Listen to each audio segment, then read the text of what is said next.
and we are almost bankrupt. So, time for a cheaper approach. Allow me to introduce the multiverse.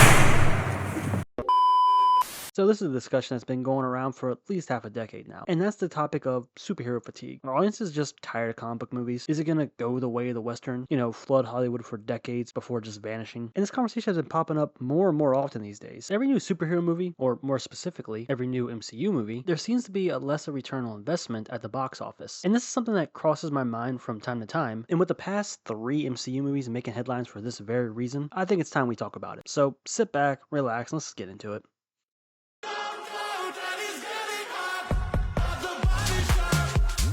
So what sparked this video is Fantastic Four First Steps. It has made some headlines and brought up this discourse again because there was a 66% drop at the box office between its opening weekend and second weekend. And it was only a few months ago that both Thunderbolts and Captain America Brave New World underperformed by the end of their theatrical run, Brave New World suffering a bigger drop than Fantastic Four did. They're both literally only beaten out by The Marvels and Ant-Man 3. And despite high praise from audiences and critics, it wasn't enough to stop Thunderbolts from being a flop. So this drop for Fantastic Four has some people concerned, though I am going to mention that as of recording, Fantastic Four is at over $400 million at the box office, so it's already doing better than the last 2 Marvel films, that being Thunderbolts and Captain America. But regardless, that is a big drop and it has some people concerned. So what's going on? Well, it's a few different things. On the surface, it just looks like people are tired of these movies and waiting for them to die out. But here's what's interesting. There have been several big hits in the last 5 years. Spider-Man No Way Home is a billion-dollar movie. Well, that's Spider-Man. All those movies are guaranteed successes, even if they don't review well. But there are some other examples, don't worry, like Doctor Strange and the Multiverse of Madness, almost breaking $1 billion. Deadpool and Wolverine breaking over $1 billion. Guardians of the Galaxy 3. Hell, even Thor Love and Thunder did very well. So when these movies pop off, they pop off. But now it seems like they are hitting these numbers less often, which leads to the first big part of this discussion, and that's clearly quantity over quality. No secret that Disney has been flooding the market for years, and now between all these shows and movies, it's obvious that quantity has become way more priority than before. They needed content for Disney Plus, so they let the quality drop so they can push out more projects. They basically did the same thing with Star Wars, just pushing out more and more shows to fill up Disney Plus. So they kind of stopped trying, and as a result, these movies vary from mid to straight up bad. And on top of that, just completely oversaturating the market, leading people to just checking out. But let's stop picking on Marvel for a second and take a step back and look at comic book movies as a whole. Outside the MCU, there are some big successes there too. The Batman performed very well, and Superman is creeping up to $600 million. But this was after a long string of flops that were the last 4 DCEU movies before the reboot, though the circumstances around that were a bit messy. Announcing a reboot a year in advance might have made people less interested in the projects coming out because they knew it wasn't going to be relevant. But when we look at the top performing comic book movies of the past 5 years, the Batman, Superman, Spider-Man No Way Home, Doctor Strange 2, Guardians of the Galaxy 3, Deadpool and Wolverine, they all have one thing in common. People actually had interest in them, which is the next point I want to talk about. Most people are kind of at the point where they'll only show up if it actually interests them. I mean, look at the Sony Venom Morbius universe movies and just how much money they lose. The only ones that did well were the Venom movies. Everything else, Craven, Madam Web, Morbius, no one was interested in them and reflected in the box office. After years of getting slop content, people are more cautious and really only go out if it interests them. So it seems to be a combination of stale and boring content leading to a general lack of interest. And I can personally attest to this. I fell off comic media hard not long ago, but after taking a short break and only engaging with what actually interests me, I've become a whole lot less resentful of these movies. I'm still pretty damn critical, maybe too critical, but that's just a byproduct after years of misses and inconsistencies in the quality. Now, admittedly, there was a point in time where seemingly every MCU movie was just smashing the box office. Every movie did well, and this whole idea of a shared universe captured the zeitgeist at the time, so people wanted to check out all the other films because they were all connected. I mean, check out this graph. It shows the box office numbers for every MCU movie, and it was pretty consistent all across the board until the last 4 or 5 years, where it starts becoming very inconsistent on their box office numbers. A few were absolute hits, other ones underperformed or just flat out flops. So people felt less inclined to check out other films because this whole shared universe concept kind of ran its course. Hell, there are people who actually really liked the Batman and Joker simply because they weren't connected to anything else and with their own self-contained stories. But on top of a lot of people being tired of the whole shared universe concept, Marvel just in general became directionless after Endgame. They were originally pushing for Kang, and this whole multiverse saga they've been stuck in for years has been just spinning its wheels. And DC has had an identity issue for years, trying to figure out where to go before they decide just to do a reboot. So the products just became lower quality and less interesting. And of course, like I already mentioned, they just oversaturated the market too. Though out of everything I listed, I think it is more of a quality issue and not really really an issue with the medium itself. The Boys and Invincible made huge waves online. Even Sandman received a lot of positive attention. And like I already mentioned, there are a lot of MCU and DC movies that did really well. So the audience and interest is still there. It's just at the point that these companies really have to try. They can't repackage the same thing over and over again and expect people to care. It seems at this point people have become aware of what's going on, so they're just checking out. Audiences are more selective with their time. And if something doesn't look good to them, they'll just say, yeah, I'll stream it, and then they'll just forget about it later. And because of the inconsistent quality, even when something is praised and considered actually pretty good, like Thunderbolts, a lot of people just didn't care. Hell, I didn't. I didn't watch this until like a week or two ago, because I just didn't trust Marvel. I didn't trust these Rotten Tomatoes reviews, and I said, I'll check it out when I actually have time. I mean, honestly, you could say that they basically lost most of the audience's trust with the inconsistent quality over the years, just making slop content to drop on Disney Plus a month later. I mean, on average, they've been dropping 2 to 3 shows and movies the past couple years. There was just no way they would be able to maintain the quality or viewer interest. Now, I shared a post recently asking you guys, is superhero fatigue real? In the comments were people basically saying everything I just did in this video, with the general consensus being there's just too much content being pushed out and not enough quality being focused on. And most people agreed that if Marvel and DC just slowed down and actually focused on quality, that they can win back the audience. Recent films have shown that when people are interested, they will check it out. Last year, Marvel said that they want to do no more than 3 movies and 2 shows a year. And if I'm being honest, that is still a bit much. Oh, personally, just doing like 2 movies and like 1 or 2 shows would be a better strategy, considering they've been basically doing this for the past couple years and the quality has been slipping. But considering there's a reset or a reboot happening in the next couple years, I imagine this is subject to change. But like I already mentioned before, if they don't fix the quality issues, then this whole reset, reboot thing, whatever you want to call it, really won't matter. It would just be the same shit with a different coat of paint, which will probably make more people upset. And as for DC, I'm pretty certain there's only 1 movie and 2 shows coming out next year. Maybe a second movie, I'm not too sure. I know some people have floated the idea that comic books are just dying in general because no one likes reading comic books anymore, but my counter is always just look at manga. Manga is a paperback, it's physical, and it's outselling comic books all the way over here. But I don't think it's what it is. Comic books aren't performing well, don't get me wrong, but I think it's an unrelated issue. There was one comment I saw that summed up this entire situation perfectly. It's not superhero fatigue, it's bad movie fatigue. I think it's gonna about do it for the video. I know I'm not the first person to cover this topic, I definitely won't be the last, but considering the recent headlines, I felt this was the perfect time to give my 2 cents. Though I do want to mention that despite the drops at the box office, these movies are still some of the higher and best performing movies of the year, even though they're technically performing worse than before, which has led to people talking about how theaters and movies are failing just in general, and the issues related to that, which I have talked about in a duology of videos, so check those out if you want. It's kind of crazy to think that movies that make $300, $400, $500 million are technically considered underperforming or sometimes even flopping. Definitely got to relate to the fact that these films have some bloated ass budgets.